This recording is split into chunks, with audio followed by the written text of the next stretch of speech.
You know that feeling, right? When you Hmm. really want something, maybe it's a new job or, I don't know, patching things up with someone. Right. And you just wonder, if I put that energy out there, does it actually do anything? Yeah, like, is the universe somehow listening? It's a common thought. Exactly.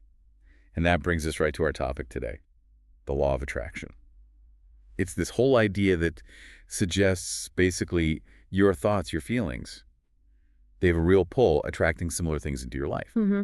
It's definitely an idea that's grabbed a lot of people, and the sources you shared, they tackle it from, well, quite a few different angles. We're looking at the core ideas, the history, even how science and spirituality see it. Right. And our mission here isn't just to define it and move on. We want to really unpack what these sources are saying, pull out the key concepts and see, what actually feels relevant or useful without getting bogged down. Trying to cut through the noise a bit. So basically, if you've ever thought about how your inner world, your mindset, your mood might connect to what happens around you, then this deep dive should be interesting. The big question we're asking is, according to these different perspectives we've looked at, what is the law of attraction, really? And what are the main takeaways? Okay, let's dive in. So, first things first, the core principles. Our sources lay out a few key ones. The first is probably the most famous, like attracts like. Uh-huh. Sounds simple, but what does that actually look like day to day? Well, it's this idea of resonance almost. The thinking is if you're mostly putting out positive thoughts, positive feelings, you sort of create this vibe that attracts positive situations back to you. Okay. And conversely, focusing too much on the negative, well, the idea is that might draw in more negativity. It's interesting. Psychology actually touches on something similar, how our mindset can really filter what we notice. How so? Well, if you're primed to look for positive outcomes, you might just be more likely to spot opportunities that fit that and maybe even act on them. It could almost become a kind of self-fulfilling prophecy in a way. Right, right. You see what you're looking for. Yeah. Okay, that makes sense. Then there's the second principle, Mm. the power of the mind. The idea that what you focus on, you tend to manifest. Yeah, that's really the heart of manifestation, isn't it? Your thoughts act like a spotlight, directing your energy. If you're consistently zeroed in on a specific goal, Uh-huh. it can genuinely influence your behavior, maybe even subconsciously.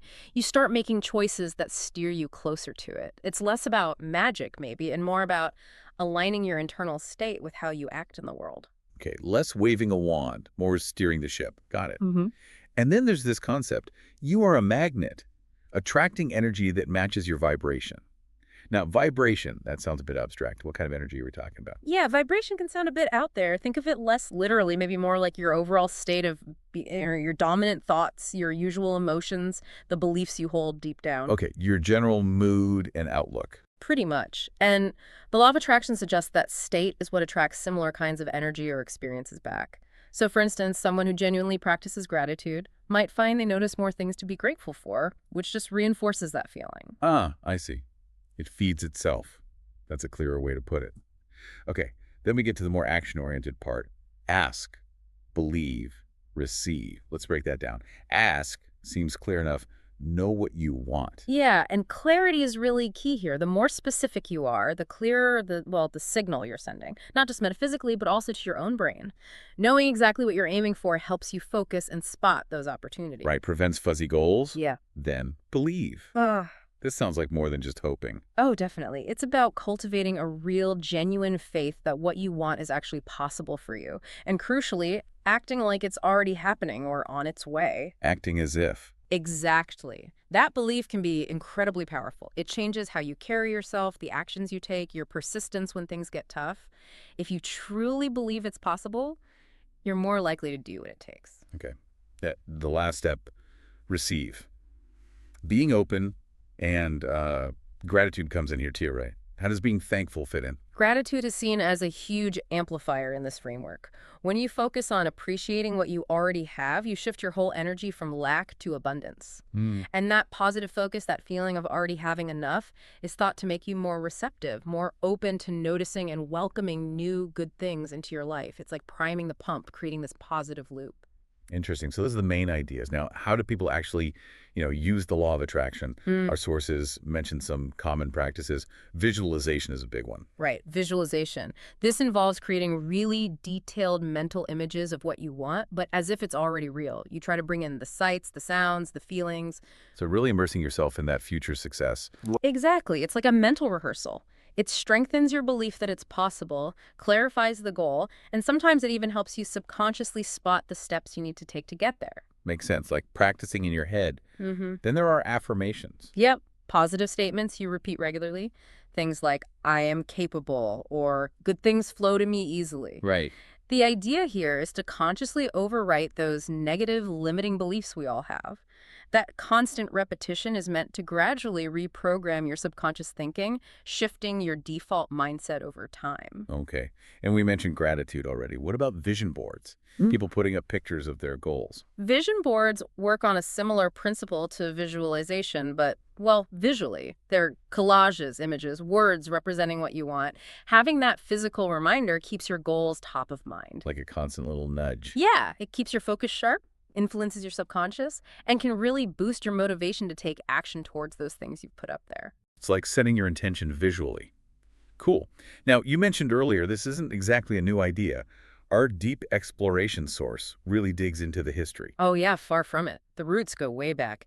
You can find threads of these ideas.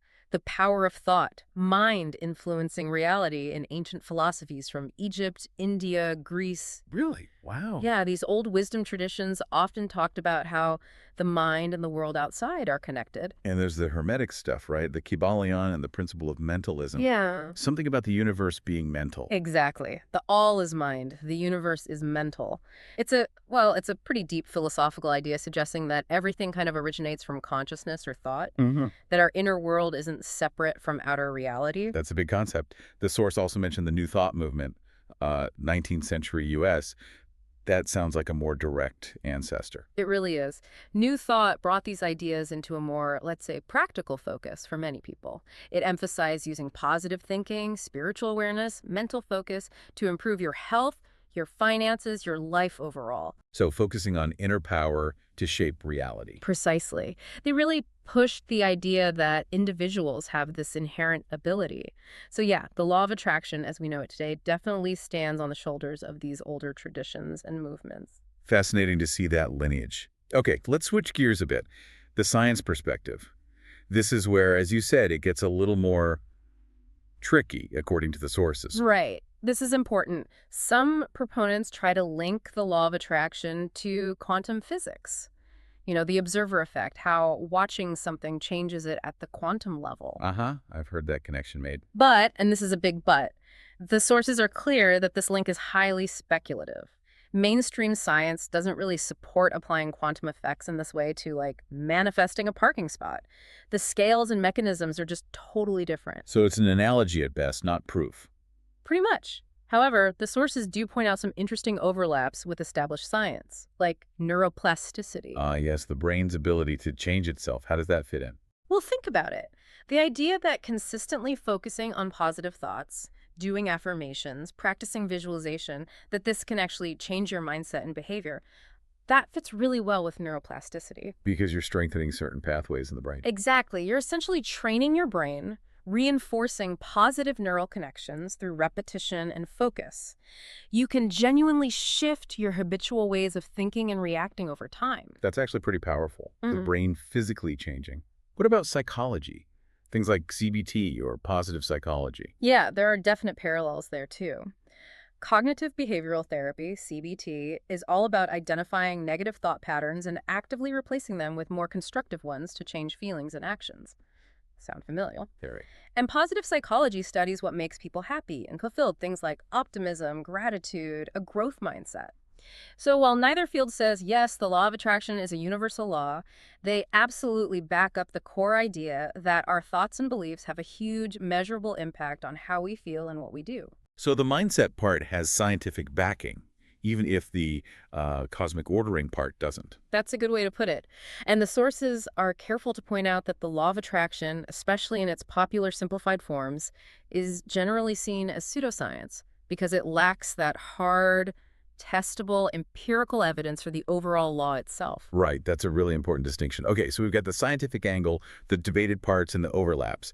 What about the spiritual side?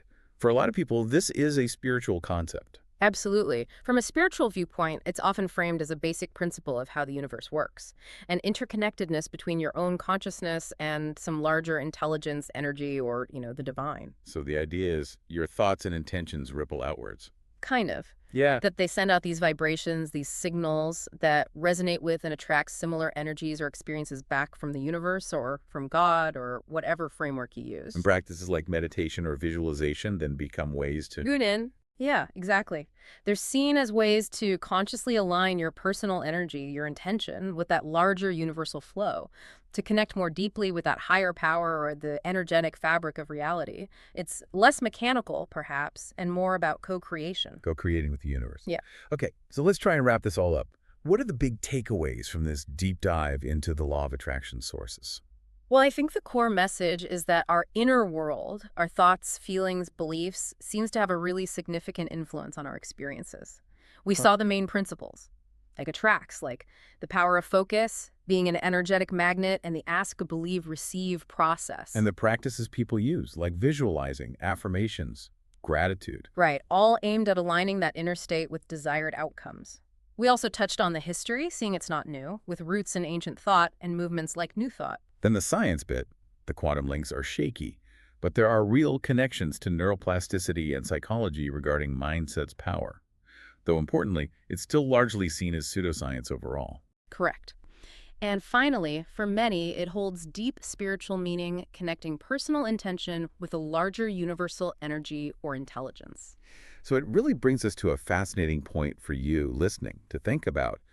Whether or not you fully buy into the law of attraction as some kind of cosmic law, it's hard to ignore the power of your own focus and mindset. Definitely. So maybe just consider this. What small shift could you experiment with? Maybe just noticing where your thoughts drift and gently guiding them somewhere more positive, or consciously focusing on gratitude for a few minutes each day. Exactly. How might consciously playing with your thoughts and intentions, like these sources suggest, actually change how you act and maybe, just maybe, what you experience? It's something to reflect on, regardless of your stance on the law itself. Absolutely. Well, thank you for joining us on this exploration of the law of attraction through these varied sources. We hope it sparks some interesting thought.